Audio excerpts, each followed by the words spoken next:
Бәйбіше, 7-ші бөлім. Гүлім бәйбішем, жер ортасы жастан асқан уақытта жүрек талмасы ұстап, ауруханаға түсіп, қатты науқастанып қалды. Отандасқанымызға бірталай уақыттың ішінде бәйбішемнің денсаулығы сыр беріп көрген емес еді.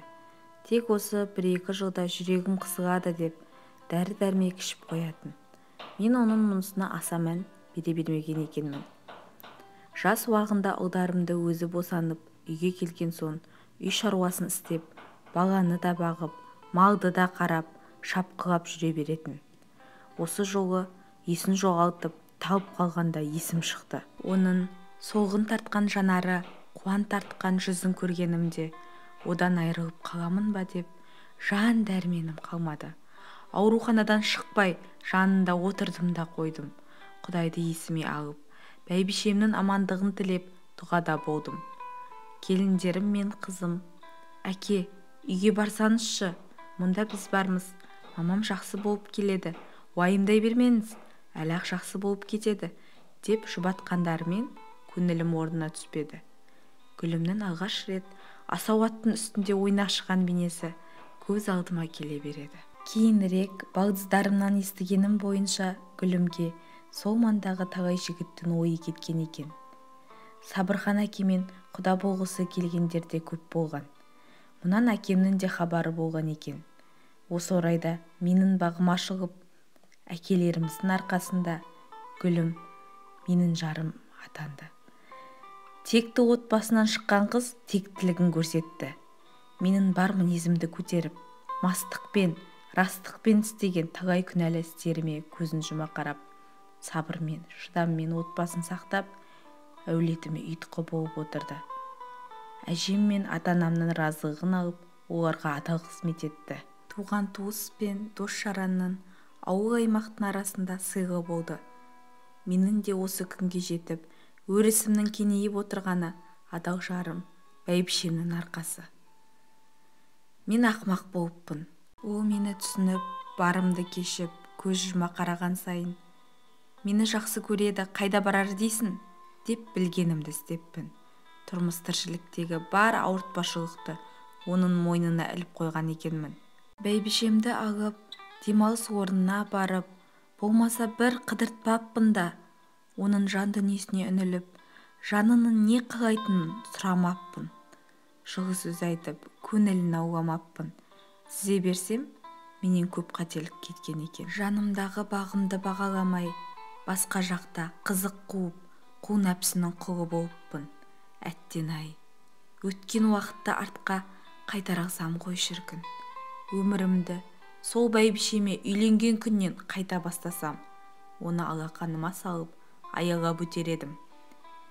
Гүлім тәуір болғанша, осы ойлар санамды жаулап, өкініш пен ауыр ойлардың шырмауынан шыға алмадым.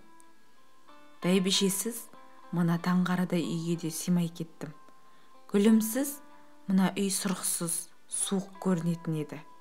Арада біршама уақыт өткен соң, ұлдарым мен келіндерім бәйбішемді ауруханадан шығарып, үйге алып келді. Гүлім тәуір болғанымен, бір қолы мен бір аяғы істемейтін. Оның мұндай халін көріп, жүрегім ауырды.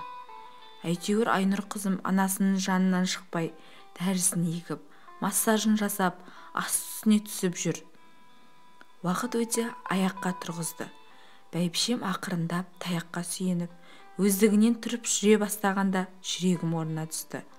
Қаладағы бар кәсібімді ұлдарыма өткізіп, бәйбішемді алып, төркін жағына қыдыртып, Сарыағаш шипажайына апарып, ем қабылдап, біраз уақыт демалып қайттық.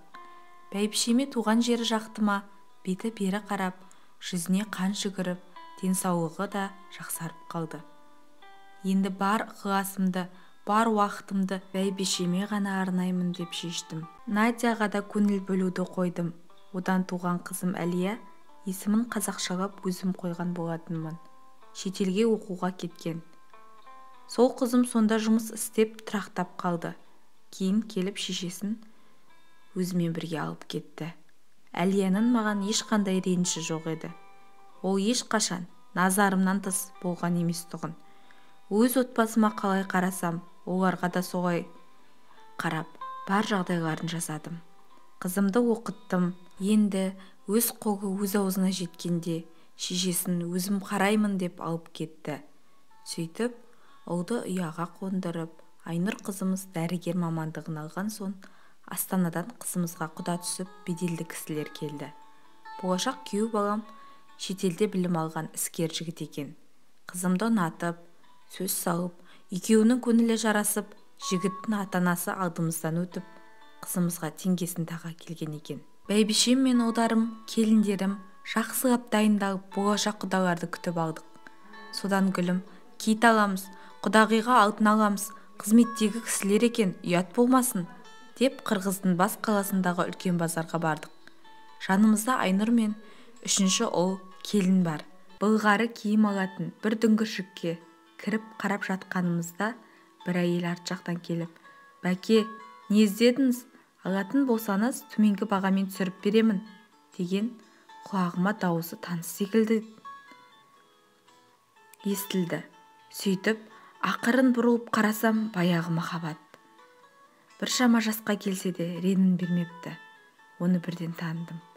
Алайда, тура осы жерде оны кездестіремін деп ойламаппын. Ол да мені көріп, бірден таныды. Қапелімде сасып қалды ғой деймін. Маған бастан аяқ бір қарап шықты да, ауыз ашылып, жүзі қурап кетті. Осы кезде жаныма қызым келіп, «Әке, анда сізді мамам шақырып жатыр, іздегенімізді таптық, сізге көрсетейін деп еді», дегенінде Махаббат Айнұрға тесіле қарады. Жанарына жас толып, маған сұраулы жүзбен қарап еді. Мен, маман шақырып жатыр ма? Жүре ғой жаным, көрейікші, сенің маман керемет қой, дедім де Махаббатқа қарап.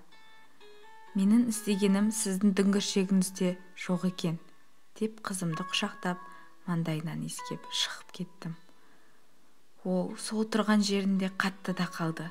Шығып бара жатып, көз қиығымен оның жанары жасқа шалынып, жылап тұрғанын байқадым.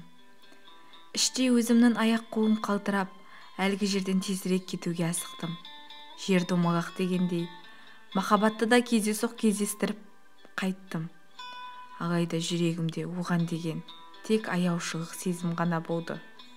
Сөйтіп, сұлу қызыма Алматының төріндегі мейрамханалардың бірінде дүркіретіп тұрып, ұзату той жасадым.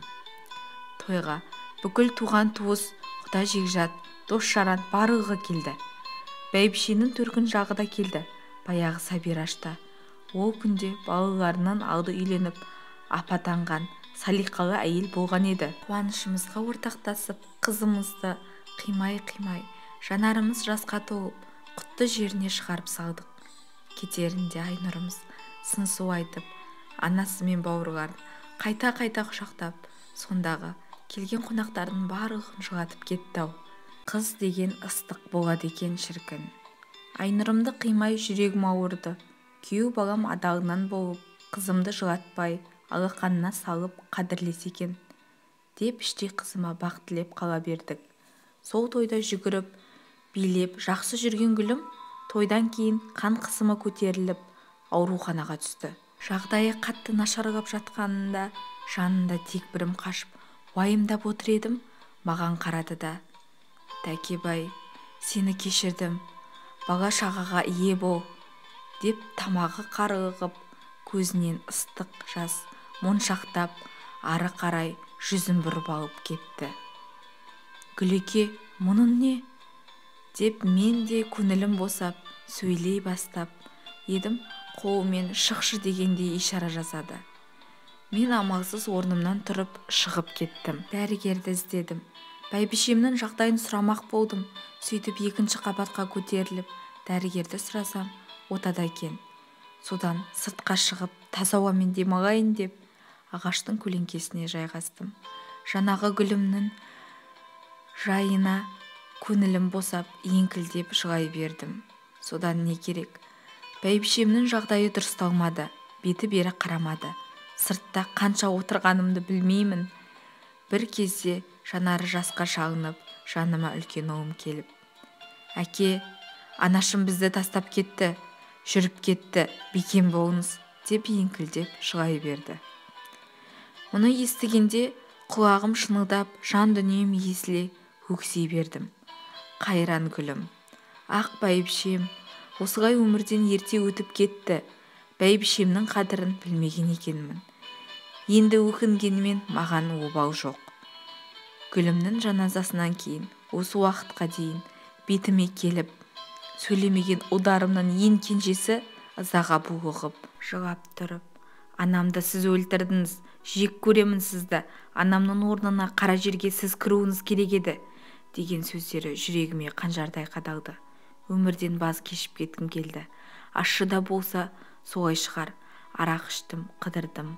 Тоқалдан тоқал алып, жүрегін ауырттым, амал қанша. Ұлыма ләмейім деп жаға ашпадым. Үлкен ұлдарым кенжеме: ой, қойсаншы, не деп тұрсың? Әкемізге қалай олай сөйлейсің? Деп ұрысып жатты. Алайда оныкі рас. 90 тоқал алғанша бәйбішен аман болсын деген сөзді естен шығармаған жөн. Ақ бәйбішем, жатқан жерін жайлы болсын, топырағын торқа болсын. Бұл фәниде мен де қанша жүрермін, ерте ме кеш пе соңынан барғанымда мені қабылдайтын шығарсын.